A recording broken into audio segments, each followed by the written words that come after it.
Se você é cristão e achou o título deste vídeo inverossímil, ainda tem muito a aprender sobre a mensagem de Jesus. Este é o Visão Libertária, sua fonte de informações descentralizadas e distribuídas.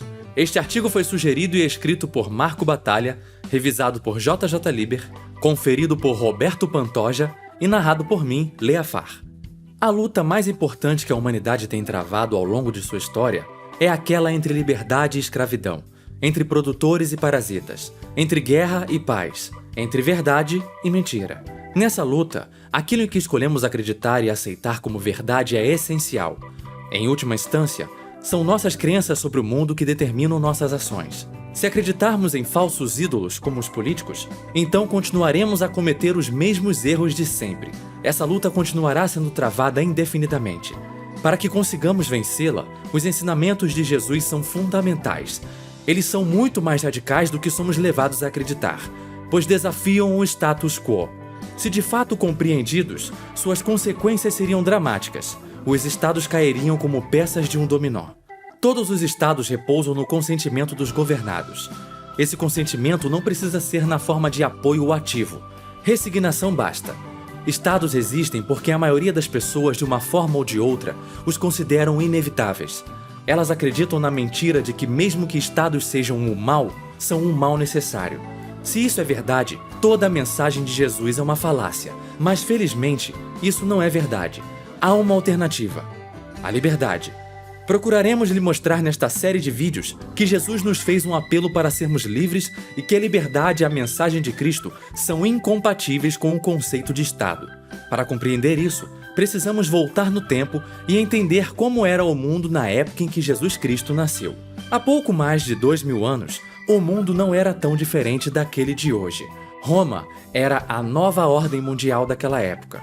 Júlio César havia cruzado o Rubicão algumas décadas antes e Augusto César era ditador por quase 25 anos. Assim como as democracias modernas, Roma havia se tornado um decadente estado de bem-estar social, cujas legiões arrancavam impostos dos cidadãos em troca de supostos benefícios sociais, quer eles quisessem, quer não. Assim como as moedas fiduciárias de hoje são desvalorizadas dia após dia pelos bancos centrais, a moeda romana era depreciada pelo próprio governo, que a diluía com metais sem valor. Tal como hoje, a sociedade romana havia se tornado autoindulgente, apática e obediente à vontade dos ditadores, considerados benfeitores do povo. Roma não conquistou Israel, mas foi convidada a administrá-lo para resolver uma disputa entre dois irmãos que eram da dinastia Asmoneana, sobre quem seria o rei. Esse convite foi feito no ano 63 a.C., pelos fariseus, que demandavam a abolição do reinado asmoneano e a restauração do antigo sacerdócio. Roma atendeu o pedido. Os fariseus, então, abriram os portões de Jerusalém aos romanos e os apoiaram ativamente. Roma era a grande força militar daquele período, e ao apelar para ela, Israel caiu no jugo da Pax Romana. Em troca da prevenção de uma iminente guerra civil e da manutenção da paz, Israel teve de obedecer às ordens romanas e pagar impostos cada vez maiores. Com a cumplicidade e o apoio dos fariseus, o controle romano era implacável e se dava com mão de ferro. Sob esse domínio dos romanos e a influência dos fariseus, Israel se tornou um grande estado de bem-estar social. Os judeus esperavam que o governo tomasse conta deles, assim como nos tempos de dominação egípcia e babilônica. Tal como hoje, as pessoas desejavam aquilo que seus vizinhos possuíam e veneravam supostos benfeitores, esperando que estes satisfazessem seus desejos dentro do sistema do Corban. Oferendas voluntárias aos mais necessitados, bem como sacerdotes caridosos, eram coisas do passado. Assim como no Estado democrático de direito que temos hoje, o incentivo era para que as pessoas se tornassem a pior versão delas mesmas. A preferência temporal era alta, o direito à propriedade privada era constantemente violado. O Estado crescia dia após dia. Foi nessa sociedade em que Jesus nasceu, e já nasceu aos olhos do Estado como uma ameaça. Herodes o Grande, rei da Judéia, ficou preocupado ao descobrir que havia alguém que também poderia ser considerado rei pelo povo. Jesus representava uma ameaça ao seu poder. Seu receio era justificado.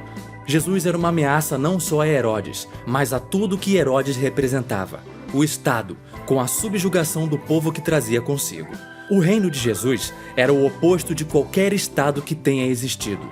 Para um governante, não havia ameaça maior do que essa. Tão enfurecido ficou Herodes que ordenou o massacre dos inocentes. Não fosse pelo ato intencional de desobediência de José e Maria fugindo para o Egito, a história teria acabado ali. Mas a história não acabou. E algumas décadas depois, ele pôde espalhar sua mensagem. Jesus disse que deveríamos tratar os outros como gostaríamos de ser tratados.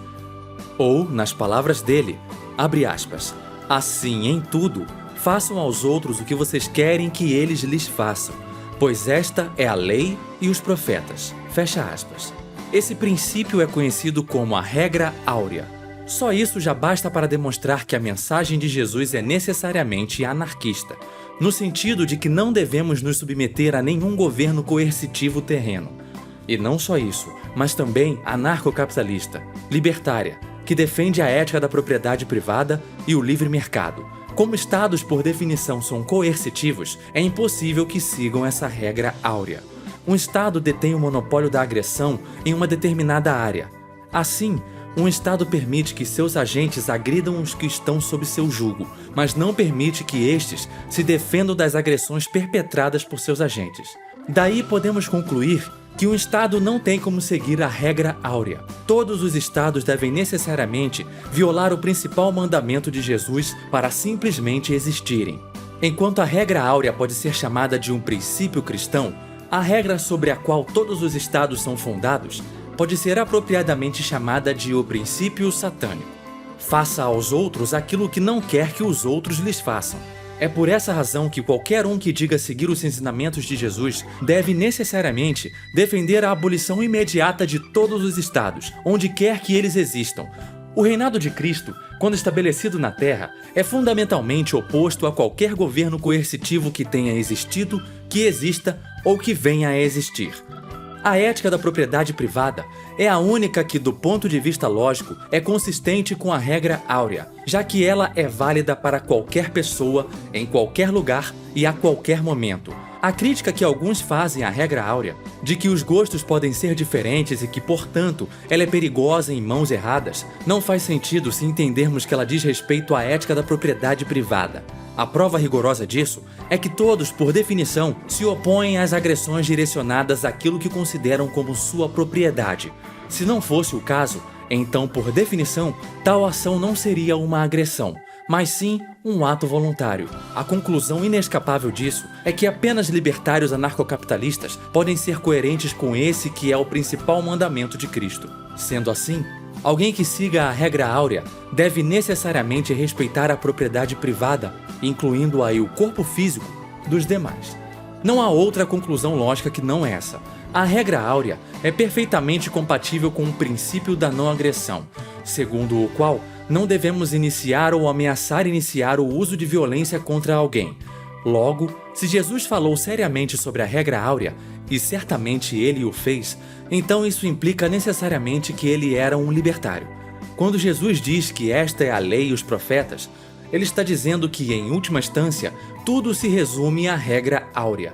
Ela engloba toda a ética de relações sociais. Da mesma forma, quando o libertário defende a não agressão, ele está dizendo que tudo se resume ao direito de propriedade privada, ou, seu equivalente lógico, a regra áurea. Além da regra áurea, há uma outra passagem bíblica sobre os ensinamentos de Jesus que demonstra claramente sua posição a respeito da propriedade privada e das trocas livres e voluntárias. É quando Jesus conta a parábola dos trabalhadores na vinha, ou a parábola do vinhedo, em que compara o reino dos céus a uma plantação de videiras.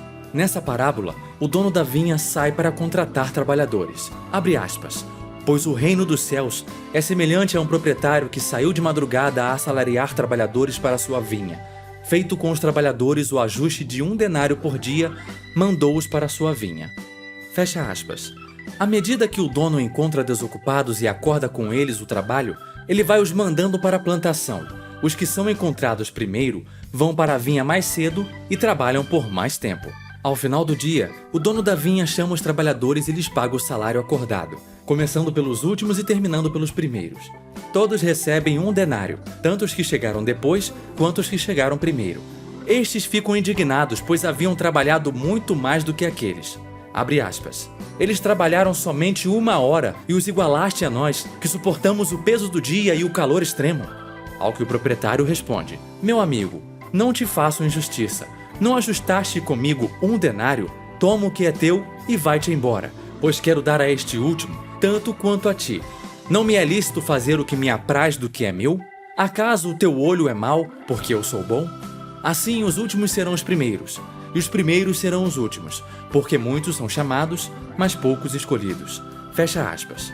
É impressionante como muitos esquerdistas tentam emplacar a narrativa de que Jesus era socialista. Qualquer um minimamente familiar com a mentalidade esquerdista sabe que a resposta socialista típica perante um caso como esse seria acusar o dono da vinha de exploração e defender que ele fosse punido exemplarmente. Contudo, nessa passagem, Jesus reforça o credo libertário de que podemos fazer o que quisermos com nossas propriedades e firmar contratos voluntários da maneira que bem entendermos, mesmo que isso irrite a muitos. A propriedade privada é sagrada. Sendo alguém o proprietário legítimo de certos recursos e mantendo sua palavra nos contratos acordados mutuamente, o seu direito de tomar decisões a respeito deles é absoluto. Governantes e seus asseclas, porém, são violadores contumazes da propriedade privada. Ciente disso, Jesus certa vez alertou seus discípulos, abre aspas, estejam atentos e tenham cuidado com o fermento dos fariseus e com o fermento de Herodes, fecha aspas. Jesus estava se referindo aí a Herodes Antipas, um dos 3 filhos sobreviventes de Herodes o Grande, o tetrarca da Galileia. Antipas foi aquele que mandou decapitar João Batista. Mais tarde, ele ridicularizaria Jesus antes que ele fosse finalmente condenado à morte pelo governo romano como um criminoso comum. Durante o julgamento de Jesus, Antipas fez a ele várias perguntas, mas Jesus se recusou a respondê-las.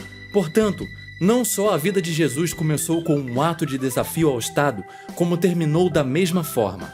A respeito dos ensinamentos de Jesus sobre taxação, as autoridades terrenas, a usura, o proibicionismo, o dispositivismo, a acumulação de bens, entre outros, há ainda muita coisa a ser dita, enfatizando o caráter libertário do que ele pregou. Mas isso fica para futuros vídeos. Por enquanto, podemos ressaltar que durante os anos que passou nesta terra, ele sofreu por pregar a verdade neste injusto sistema estatista em que vivemos. Basta olhar para a história de sua vida para perceber que o Estado, longe de ser um instrumento de Deus, é uma ferramenta demoníaca usada para perseguir os justos. Não foi por acaso que do momento em que nasceu ao momento em que morreu, Jesus foi perseguido pelo Estado. O Estado é a potestade do mal. Não há como conciliá-lo com a mensagem de Cristo. Obrigado por sua audiência. Se você gostou deste vídeo, clique no ícone de curtir abaixo e compartilhe o vídeo em sua rede social. Se você deseja ser notificado de outros vídeos, clique em se inscrever e depois no ícone de campainha. Se paira na sua mente de cristão estatista a questão: e o dai a César o que é de César?